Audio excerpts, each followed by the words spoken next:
Αυτό! Αυτός είναι ο θυμός.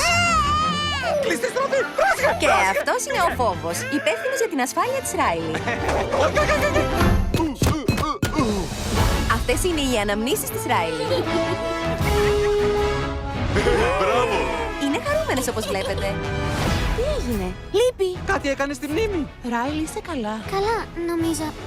Δεν ξέρω. Άλλαξε το χαρά! Προσπαθώ. Είναι ανώση! Άστο! Οι κεντρικές μνήμες! Όχι, όχι, όχι, όχι.